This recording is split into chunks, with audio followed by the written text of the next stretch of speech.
हाय viewers, एक नई video के साथ आपके सामने हाजिर हैं। उम्मीद है आप सब खैरियत से होंगे। इस वीडियो के अंदर हम देखेंगे कि किस तरह से हम किसी भी चेक की असाइनमेंट और उसकी लॉग को भी अपने पास से डिलीट कर सकते हैं।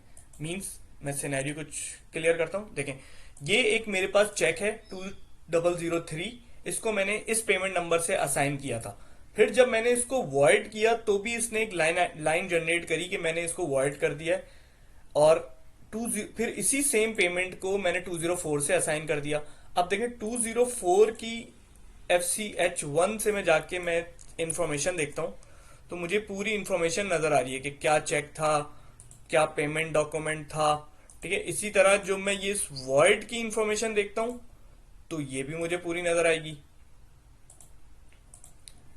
FCH1 से 203 की इंफॉर्मेशन देखता हूँ, इंटर। ये देखें कि ये चेक था, मैंने वॉइड किया है, वॉइड का रीजन ये है। मगर अब मैं चाहता हूं कि मैं 204 को इस तरीके से वॉइड करूं कि इसकी कोई इंफॉर्मेशन ना रहे सिस्टम में, और मैं उस 204 को दोबारा रीयूज कर लूं और वो मुझे कुछ सामने फ्रंट के ऊपर कोई उसकी प्रीवियस एलोकेशन या असाइनमेंट वगैरह भी नजर ना आए। तो इसके लिए जो टी कोड यूज होता है वो होता है FCHF। ये देखें 204 मैंने चेक नंबर ले लिया है, ये 204। अब इसकी असाइनमेंट भी खत्म हो जाएगी। और एक चीज और देख लेते हैं,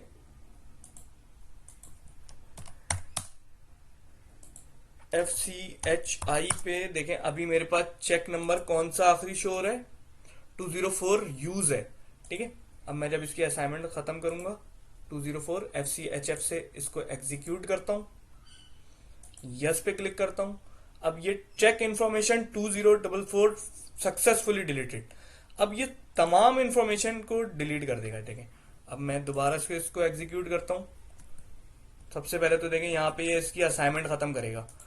असाइनमेंट खत्म करने के बाद इसने कोई लाइन आइटम जनरेट नहीं किया जिस तरह यहाँ पे था 203 पे। ठीक है, उसके बाद जब मैं इस चेक की इंफॉर्मेशन देखूंगा 2004 पे, देखें कोई इंफॉर्मेशन अब इसकी बाकी नहीं है। ठीक, सेम इसी तरह मैं जाके FCH1 से कोई इंफॉर्मेशन बाकी नहीं है।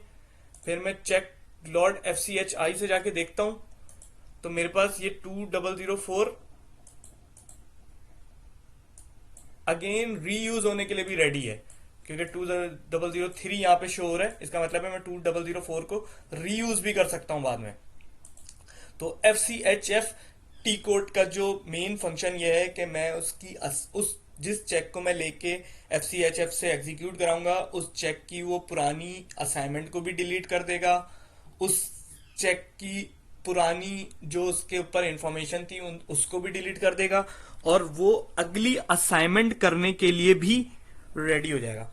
असाइनमेंट किस तरीके से करवाते हैं, मैं इस वीडियो असाइनमेंट करवाने वाली वीडियो FCH5 का लिंक जो है मैं ऊपर डिस्क्रिप्शन में भी शो कर दूंगा। उम्मीद है आपको वीडियो पसंद आई होगी। Thanks for